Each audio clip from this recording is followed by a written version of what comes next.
कांग्रेस के पूर्व अध्यक्ष और अब संसद में नेता प्रतिपक्ष राहुल गांधी को केरल में हुए टीवी डिबेट के दौरान गोली मारने की धमकी मिलने के बाद राजनीति गर्मा गई है।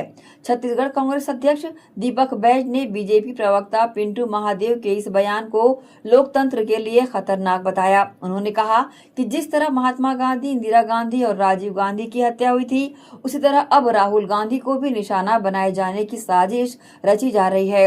राहुल को गोली मारने वाले बयान पर पीसीसी चीफ दीपक बैज ने कहा कि ये लोकतंत्र में उचित नहीं है। हमारे नेता राहुल गांधी सरकार की नाकामी को लेकर सदन से लेकर जनता के बीच जा रहे हैं। इससे भाजपा घबरा गई है। ऐसा लगता है कि आरएसएस भाजपा के विचारधारा के लोग राहुल गांधी को गोली मारना चाहते हैं।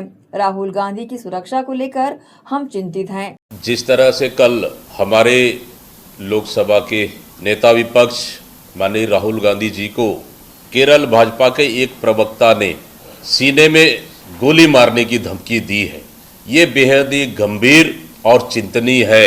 इससे ये दर्शाता है कि भारतीय जनता पार्टी एक फासीवादी चरित्र की पार्टी है।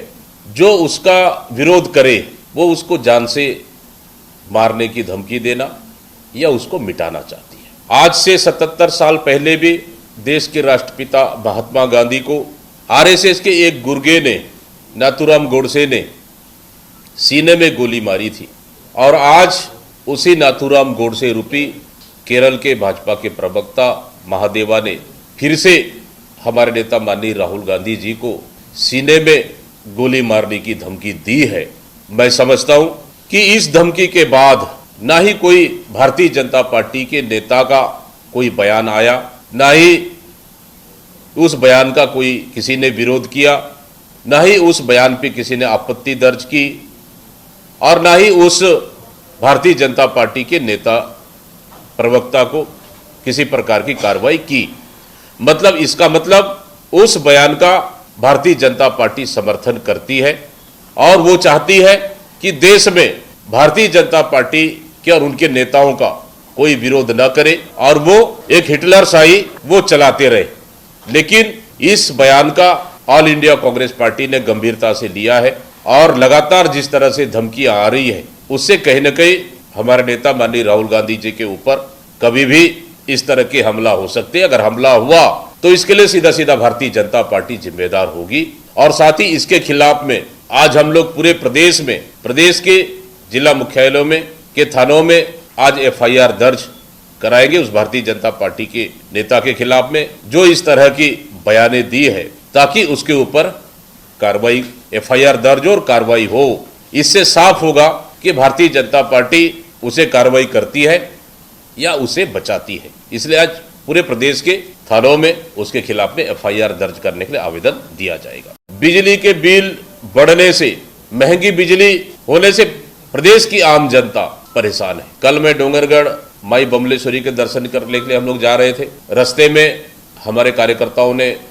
स्वागत किए। उनको पता चला कि प्रदेश कांग्रेस के अध्यक्ष आ रहे हैं, तो आसपास के हमारे कुछ माताएं, उनको राजनीति से कोई मतलब नहीं है, वो आके मुझसे संवाद कर रहे थे कि हमारा घर का बिजली बिल बढ़ गया है। मैंने पूछा उनसे, पहले कितना आता था? 2 महीना पहले 200 रुपए आता था और आज 700 से 800 रुपए आ रहा है। मतलब 2 से 3 गुना बढ़ गया। इस महंगी बिजली से परेशान है और वो चाह रहे हैं और उनका कहना भी है कि एक तरफ महतारी वंदन दे रहे हैं और दूसरी तरफ महंगी बिजली से हमारे पैसा वसूल रहे हैं। उन्होंने साफ साफ कहा कि हमको सस्ती बिजली चाहिए, इसके लिए लड़िए हमारे लिए।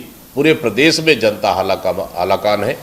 इसको लेकर प्रदेश कांग्रेस कमेटी ने निर्णय लिया है कि आगामी जश्न दशहरा के बाद 3 और 4 अक्टूबर को प्रदेश के तमाम या छोटे या बड़े बिजली ऑफिसों का घेराव किया जाएगा, प्रदर्शन किया जाएगा, ताकि बढ़ी हुई बिजली दर कोई सरकार वापस ले और स्मार्ट मीटर लगाकर जिस तरह से लूटा जा रहा है, ये कहीं न कहीं आम जनता इससे परेशान हो चुकी है और बढ़ी हुई बिजली दर को लेकर कांग्रेस पार्टी पूरे प्रदेश में प्रदर्शन करने जा रही है 3 और 4 अक्टूबर को। पिछले दिनों प्रदेश में एक बड़ा सुर्खियां बटोर रही है कि निःशक्त जन के घोटाले लगभग 1000 करोड़। ये पिछले 15 साल की रमन सरकार के समय का ये घोटाला है और एक एनजीओ बनाकर सुनियोजित ढंग से 1000 करोड़ रुपए का घोटाला किया जा रहा था और इसमें सिर्फ अधिकारी को ही लपेटा जा रहा है। मैं समझता हूं कि बिना सरकार के संरक्षण के संभव नहीं है। इसलिए उस समय के तत्कालीन मुख्यमंत्री, उनकी भी जांच करनी चाहिए। उस समय के तत्कालीन महिला बाल विकास मंत्री, उनको भी जांच के दायरे में लाना चाहिए, क्योंकि ये बड़ा घोटाला है और वैसे भी 15 साल घोटालों का पूरा पुलिंदा बन चुका था और कहीं ना कहीं सरकार अपने लोगों को बचाने के लिए सिर्फ अधिकारियों को ऊपर थोपने का काम कर रही है। इसलिए सरकार के नुमाइंदों को भी, पूर्व मुख्यमंत्री और तत्कालीन महिला बाल विकास मंत्रियों की भी जांच होनी चाहिए। देखिए, भारतीय जनता पार्टी अगर इस तरह की बयानों पे अगर गंभीरता से लेती, मैं समझता हूं कि अब तक उसे कार्रवाई करी होती। लेकिन भारतीय जनता पार्टी के ना वहां की स्टेट के कोई नेता और न ही सेंट्रल का कोई लीडरशिप इस बयान पे अभी तक कोई प्रतिक्रिया नहीं दिया। इसका मतलब कि भारतीय जनता पार्टी उक्त नेता के बयान पर सहमत है और भारतीय जनता पार्टी चाहती है कि उसका कोई विरोध न करे, उसके खिलाफ कोई सड़क की लड़ाई न लड़े।